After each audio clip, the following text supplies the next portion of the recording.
Eh bien, bonjour les amis. Alors, comme nous sommes dimanche, nous retrouvons l'évangile de Luc, encore une fois.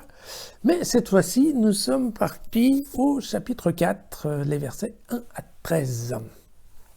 Alors, vous allez voir, c'est une belle part, c'est, à mon avis, un beau passage d'évangile. Ça se passe juste après le baptême de Jésus dans le Jourdain, par Jean-Baptiste, d'accord ? Et on va voir que Jésus va s'en aller jeûner dans le désert, et que dans le désert, il va rencontrer le diable, Satan, qui va lui proposer 3 tentations que, bien évidemment, Jésus va rejeter, refouler. Et donc, c'est de cela dont il s'agit. Et je vais essayer de vous expliquer comment ce passage a été monté. Il faut savoir que c'est un passage alors qui est très succinct chez Marc, hein, puisque chez Marc, en fait, on a l'équivalent que des 2 premiers versets, c'est-à-dire qu'il dit qu'en effet, voilà, il est parti au désert et qu'il a rencontré le diable, mais il n'en dit pas plus. Donc en fait, par contre, à part l'ordre des tentations, ce sont 2 passages qui sont absolument équivalents entre Matthieu et Luc, ce qui veut dire probablement, vous savez, Matthieu et Luc ont travaillé à partir, certes, de l'évangile de Marc, mais aussi d'une autre source biblique qu'on appelle la source Q, de l'allemand Quelle, qui est une source de documents un peu virtuelle, hein, parce qu'on n'était pas trop sûr, mais quand on recoupe les 2 évangiles, de Luc et de Matthieu, on rencontre à peu près toujours les mêmes thèmes, et ce sont des thèmes qui sont absents chez Marc, donc on a déduit qu'ils avaient été lire ça autre part. Voilà. Donc ici, on est plutôt typiquement dans un passage de cette fameuse source Quelle. Alors de quoi parle-t-on ? On va lire ensemble. Donc Jésus est là, Jésus, rempli d'Esprit Saint. Donc ça, c'est important, puisque à la sortie, ce qu'on nous dit, c'est qu'à la sortie du baptême, en fait, ce qui motive, ce qui guide Jésus, c'est l'Esprit Saint. D'accord ? C'est important, pourquoi ? Parce que, en fait, au départ, durant la période de l'Évangile, l'Esprit Saint, il n'y a que Jésus qui est guidé par l'Esprit Saint. Et ça sera ensuite à la Pentecôte que l'Esprit Saint sera donné d'abord aux disciples, et puis ensuite aux chrétiens. D'accord ? Donc c'est important de bien insister sur ce point. Donc Jésus, rempli d'Esprit Saint, revint du Jourdain, il était dans le désert, conduit par l'Esprit. Pendant 40 jours, mais ça, le 40 jours, on a l'habitude, et il était tenté par le diable.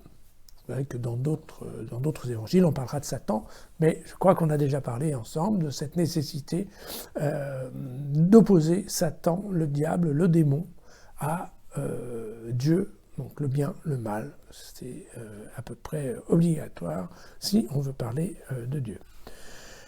Il ne mangea rien durant ces jours-là et longtemps, et lorsque ce temps fut écoulé, il eut faim. Voilà, donc tout simplement... n'oublions pas, nous sommes en période de carême. Voilà, donc une fois de plus, on nous parle d'un passage qui a à voir avec le jeûne. Voilà. Alors le diable lui dit, si tu es le Fils de Dieu. Si tu es le Fils de Dieu, c'est important, pourquoi ? Parce que, n'oubliez pas, au moment du baptême, il y a l'histoire de la colombe, le ciel qui s'ouvre, vous vous souvenez, le ciel qui s'ouvre, la colombe qui descend, et la voix de Dieu qui dit, celui-ci est mon Fils. D'accord ? Et donc, ce qui se passe, c'est que Luc reprend exactement la phrase de Dieu pour la mettre dans la bouche de Satan. Satan qui dit, alors, si effectivement tu es le Fils de Dieu, ordonne à cette pierre de devenir du pain. Et Jésus lui répondit, il est écrit, ce n'est pas seulement de pain que l'homme vivra. Et cette phrase-là, elle est intégralement dans le livre du Deutéronome, au chapitre 8, au verset 3. D'accord ? Donc, Jésus utilise texto un verset du Deutéronome. Le diable le conduisit plus haut, c'est-à-dire on imagine que c'est en haut d'une montagne, n'est-ce pas ?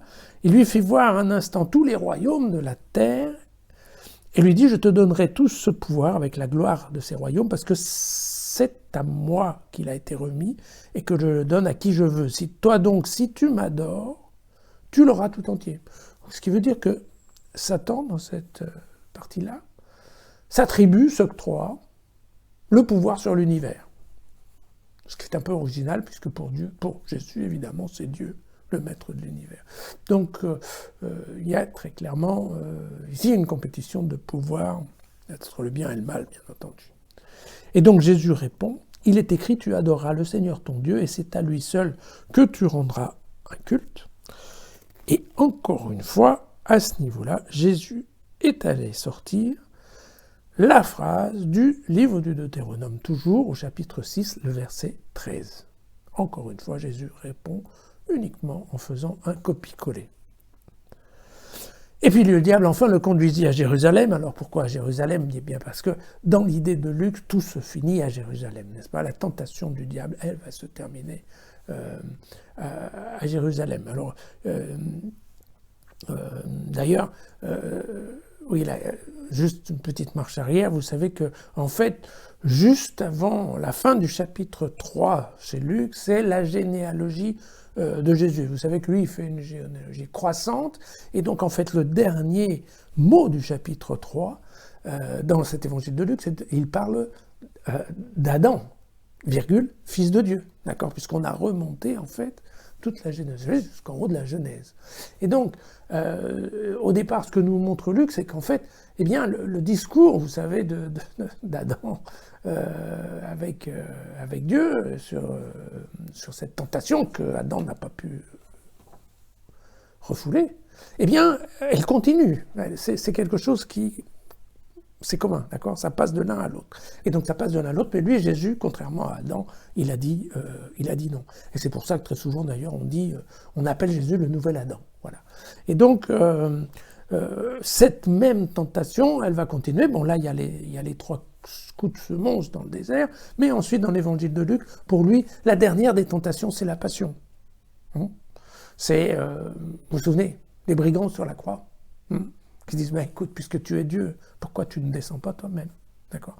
Et donc, mais c'est aussi quelque part un peu Jésus qui demande à son Père si tu pouvais éloigner. Donc voilà, c'est la tentation, pour Luc, c'est un sujet continu qui passe au cours des différentes périodes. Fin de la parenthèse. Et donc, évidemment, donc le diable conduit à Jérusalem, il le met au sommet du temple et il lui dit si tu veux, jette-toi d'ici. Et ça, on intervertit le rôle, puisqu'à ce moment-là, Satan va lui-même chercher en fait un texte biblique, puisqu'il cite en fait le psaume 91 en lui disant Dieu te donnera des anges pour te garder, et ils t'emporteront sur leurs mains pour t'éviter de heurter du pied quelques pierres.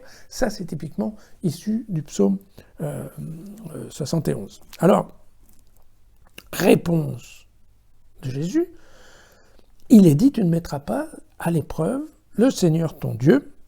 Et bien entendu, c'est aussi une phrase du Deutéronome au chapitre 6, le verset numéro 16. Alors, il faut savoir que cette idée de tenter Dieu, c'est aussi une grande idée biblique propre à la tradition juive, puisqu'on trouve des exemples de tentation de Dieu en Exode, dans le livre des Nombres, et également dans le psaume 78. Donc, vous voyez que c'est pas une nouveauté non plus, cette idée de tentation.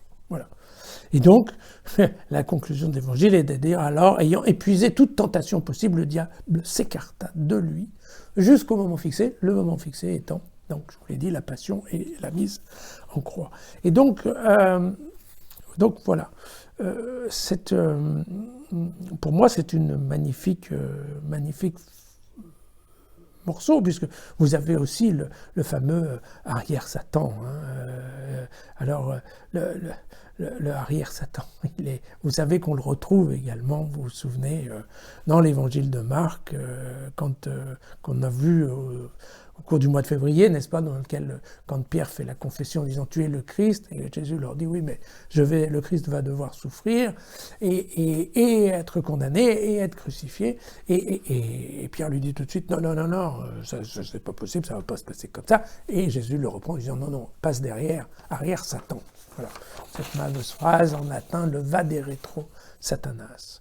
Voilà, c'est une très belle joute oratoire. Je voulais juste attirer votre attention sur le fait que toutes ces phrases qui sont dans les réponses de Jésus sortent du Deutéronome au chapitre 6. Or, dans le Deutéronome au chapitre 6, le verset numéro 4, il est très connu parce que c'est le fameux Shema Israël qui est la première des prières du monde juif. Écoute Israël, le Seigneur notre Dieu est le Seigneur un. Tu aimeras ton Seigneur, ton Dieu, de tout ton cœur, de tout ton être et de toute ta force. Donc c'est important parce que tous les éléments qui sont dans ce texte, qui ne l'oublions pas, est une composition littéraire. Personne ne sait ce qui se passait avec Jésus dans son enfance. Et donc cette composition littéraire, elle a été faite avec la partie, je dirais, le noyau fondamental de l'expression de la foi juive. D'accord ? Et ça me paraît être quelque chose de formidable, puisqu'ici, si vous voulez, en fait, Jésus prouve aux anciens juifs qui font partie de sa communauté qu'il connaît parfaitement les Écritures.